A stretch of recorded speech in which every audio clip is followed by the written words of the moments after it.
So today we're going to be finishing up our notes for chapter 14, taking a look at first doing stoichiometry with solutions, and then we'll review our solubility rules to help you get ready for the activity next class, and then we'll be finishing up with colligative properties. Oh, Ozzy says, say hi, Ozzy.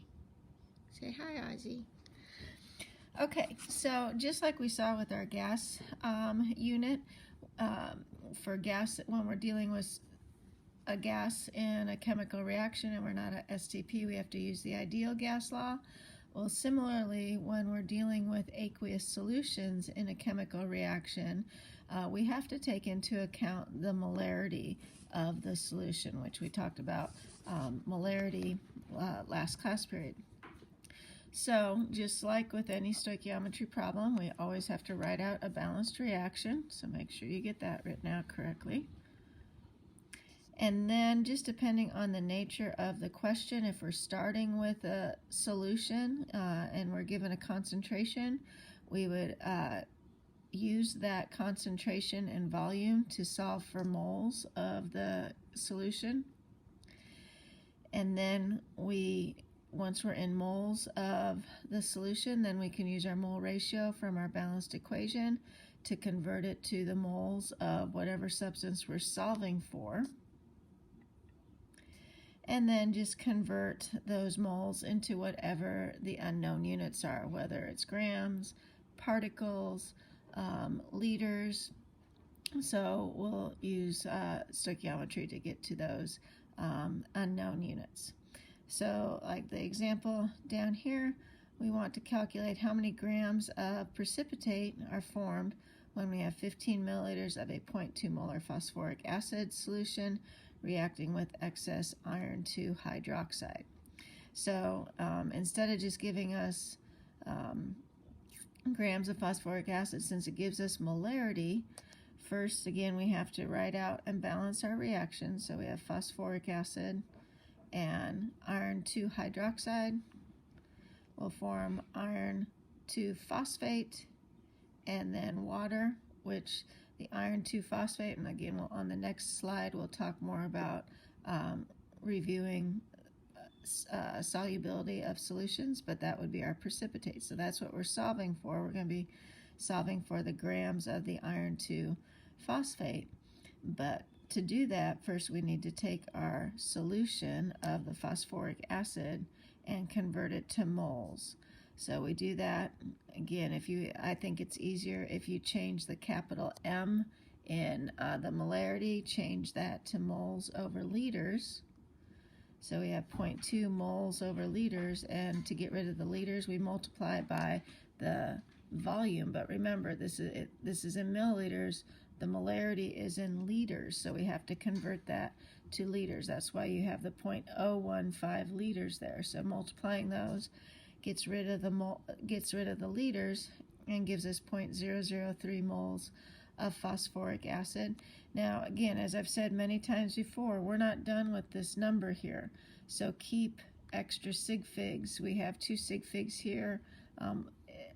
Luckily, it turns out to be exactly 3, but if not, keep extra digits, because then we're going to use that value. So that's our moles of phosphoric acid. And now that we're into moles of our given, we can convert to moles of our unknown with our mole ratio. So we take the 0.003 moles of phosphoric acid, and from our balancing up above, we have 1 mole of the iron 2 phosphate for every 2 moles of phosphoric acid, so we put that in our mole ratio. That cancels out our moles of phosphoric acid, and then the problem wants grams of the iron 2 phosphate, so then we would multiply by our molar mass, 358 grams of iron 2 phosphate, to cancel out the moles, and that will give us 0.537 grams.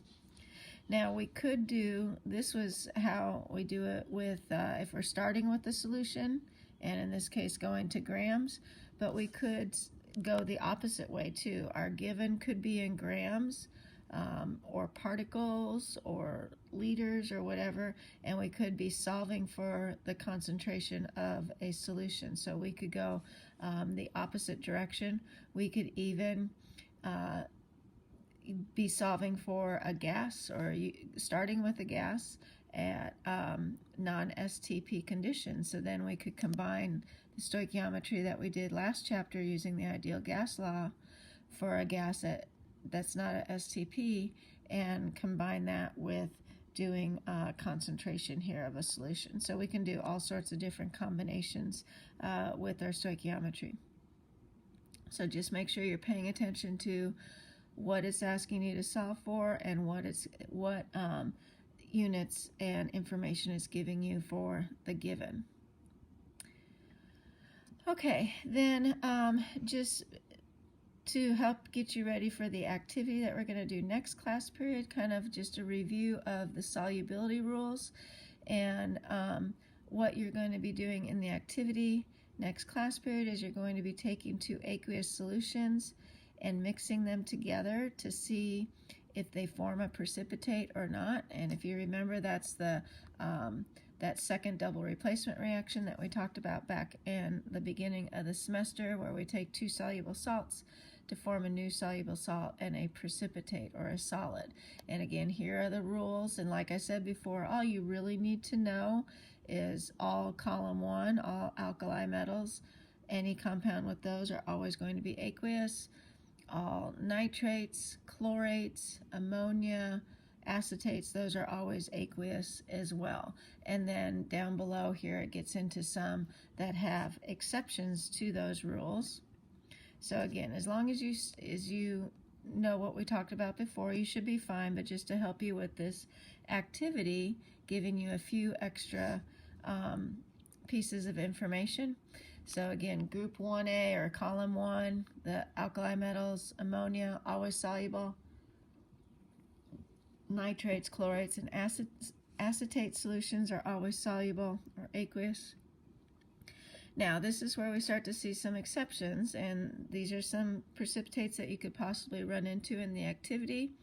Halides, the halogens, column 17, chlorine, fluorine, bromine, iodine. Those are usually soluble unless they combine with lead, silver, or mercury. And we've seen this precipitate before many times in other labs or activities we've done. Silver chloride is a white precipitate. It will form a white precipitate. Most sulfates are soluble, but there are exceptions, the same as above, lead, silver, and mercury, but then also some of the heavier column 2 alkaline earth metals, calcium, barium, and strontium. Most carbonates are insoluble, meaning they will mostly form a precipitate unless they're with one of the group 1As, the alkali metals. And I know this is kind of hard to see, but silver carbonate actually forms a yellow precipitate, which is why I put it in yellow. Copper 2 carbonate will form a blue precipitate, and then barium carbonate and zinc carbonate form a white precipitate. And again, you don't need to know those colors for the test in this chapter. This is, again, just to kind of help you identify different precipitates in the activity you're going to do next class period. Also, most phosphates are insoluble, again, except with group 1. And again, I know it's hard to see, but silver phosphate also forms, this one's more of a really bright yellow, kind of a canary yellow precipitate. Copper 2 phosphate forms a blue precipitate, and then barium and zinc phosphate form white precipitate. So you can kind of see a pattern here going on. And then most sulfides, just plain old sulfur combined with a cation, are also insoluble unless they're with the alkali metals, calcium, strontium, or ammonium. Most hydroxides are also insoluble unless they're with alkali metal, calcium, strontium, ammonium, and barium. And so again, you don't need to know all of these details for the test. Again, what we learned in our reaction chapter of just knowing that alkali metals, nitrates, chlorates, acetates, and ammonium compounds are always aqueous. That's really all you need to know for the test. This extra stuff is to help you with the lab. So in the lab, activity, the determining solutions activity that you do next time, you're going to use these solubility rules to help you figure out what precipitates you formed, so then you can ultimately determine what solutions you have. So we'll explain that more, and Mr. Mauger will help you with that next class period in the activity. And so once you figure that out, you can identify the unknown substances. So you have 6 unknown substances, and then you'll use what precipitates they formed or didn't form to identify which substance was which. So again, we'll take a look at that more next class period. Okay, then finally, our last section in this unit, section 4 of chapter 14, talks about colligative properties. And what we mean by colligative properties, colligative is dependent upon the amount or number of solute particles. Okay, so these are properties of solutions that change based upon the number of solute particles. So the more solute particles that dissociate into ions in a solution, the more it affects these different, what we call colligative properties, which one is vapor pressure lowering, which we get into that in more detail in AP chemistry, freezing point depression, and which I think we've talked about that a little bit already, and boiling point elevation. Now in the book, if you look at this information in the book, there's calculations that go along with these. We are not going to do calculations. All you need to know for the colligative properties is just what happens when we add solute to like water or something like that, and what happens to it. So vapor pressure lowering. Vapor pressure represents the pressure that is exerted by a vapor or gas in a closed container. Even water, and we actually used last chapter when we were collecting a gas over water, we used the vapor pressure of the water, the liquid water. So most liquids, especially if they're volatile liquids like gasoline or something like that, they exert vapor pressure based on how easily they can become a gas from their liquid. And that makes them very, very dangerous. So vapor pressure lowering is we can make those substances, those liquids, less volatile by adding a solute to them. So instead of being the pure liquid, we add a solute to them that dissociates, and it will lower their vapor pressure and make them less dangerous. Even water. Now obviously water is not dangerous, but we can lower the vapor pressure of water by adding a solute like salt. Just putting sodium chloride in water, that will decrease its vapor pressure. So the solids dissociate in the water, and it lowers the vapor pressure more than if we just had pure water. So again, you don't need to do a calculation or anything with this. All you need to know that by adding solids to a pure liquid, you're going to decrease its vapor pressure and make it less volatile, so it won't become a gas so easily and won't be so dangerous.